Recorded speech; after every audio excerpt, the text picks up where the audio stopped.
Everybody wants better relationships because you and I both know when your relationship sucks, your life sucks. But a ton of people have terrible relationships and they don't know why. And they're constantly fighting and they're always in the argument mode. They're always like thinking the other person isn't sufficient, isn't delivering for them, isn't happy for them, isn't supportive enough.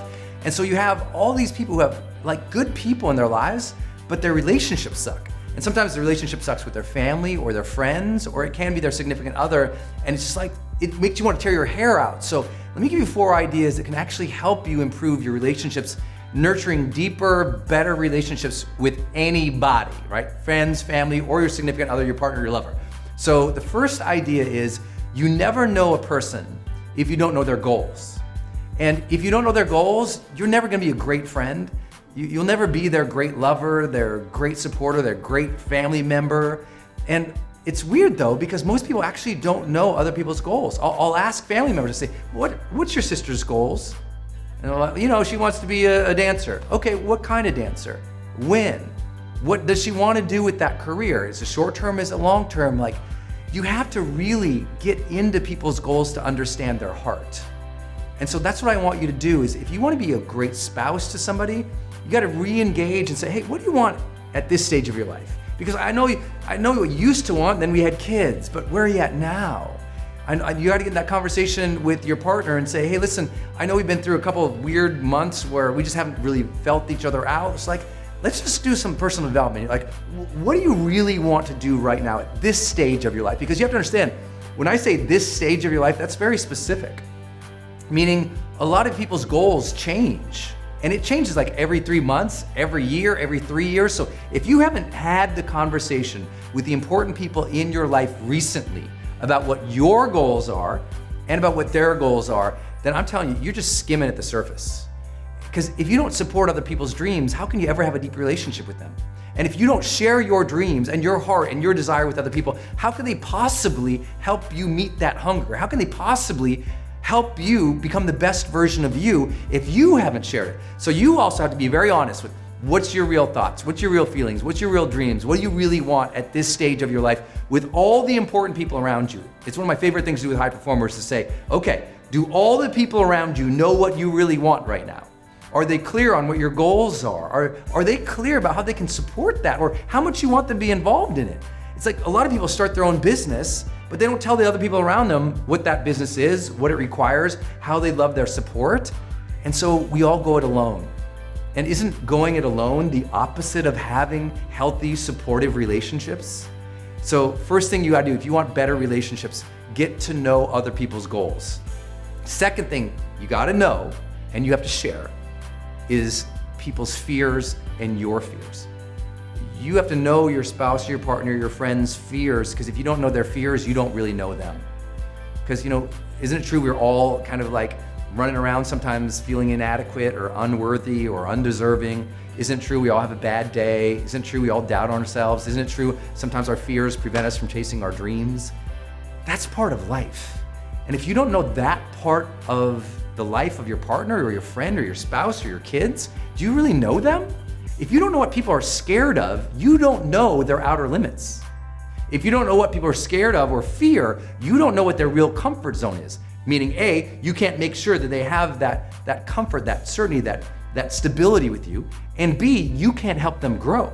And if you're in a relationship with somebody who can't help you grow or you can't help them grow, they get bored with you and they move on. And a lot of relationships that could have been great end because the people didn't realize what either the goals were or what their fears were. Because listen, you might have somebody they're desperately afraid of losing you, but they've never shared it.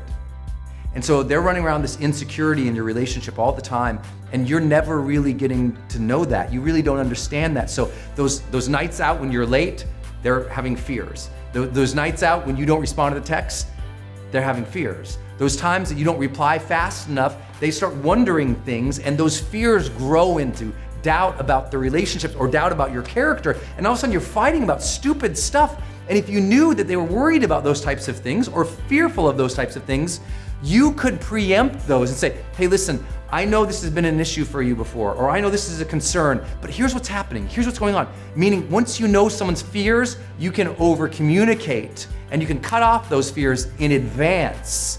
And now they feel supported, and now they're not scared in your relationship.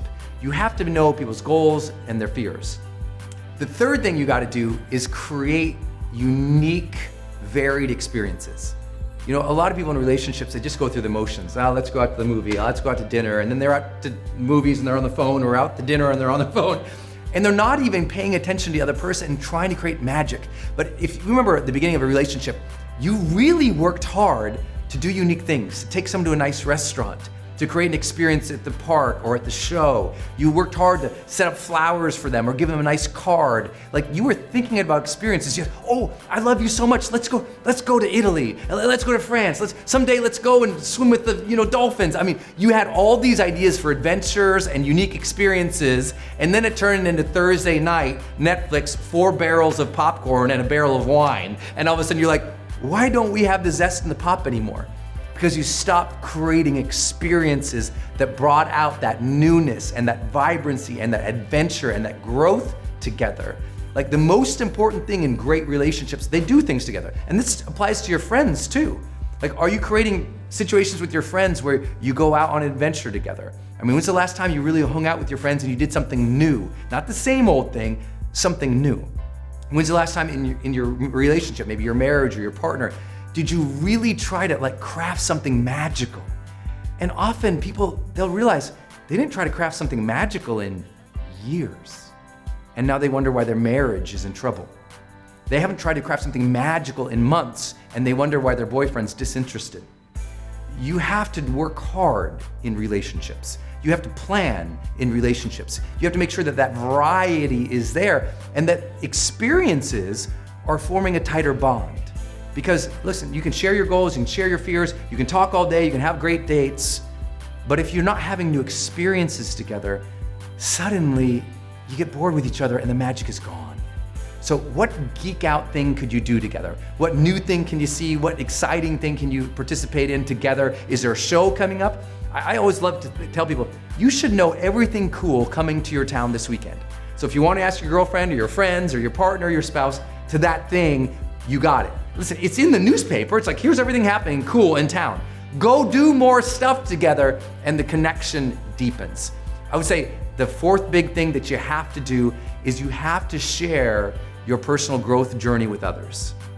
I mean, every week, what would it sound like and what would it be like if you said to someone, hey, here's something I learned about myself this week. Hey, here's the things I'm working on. Hey, I've got this weakness over here. I'm trying to strengthen it up. If you shared your growth journey with other people, instead of feeling like you have to be so perfect with other people, say, you know what, I'm really struggling in this area, but here's what I'm trying to do better at it. Do you have any advice for me? If you sought advice for other people about your personal growth, if you shared with other people, what's the books you're reading? What's the courses you're reading? Share this video with them, share my podcast with them, share whatever you're consuming that's making you better, share that more and talk about it more. Put the conversation of personal development into your relationships, and then those relationships start to grow automatically because the discussion is there.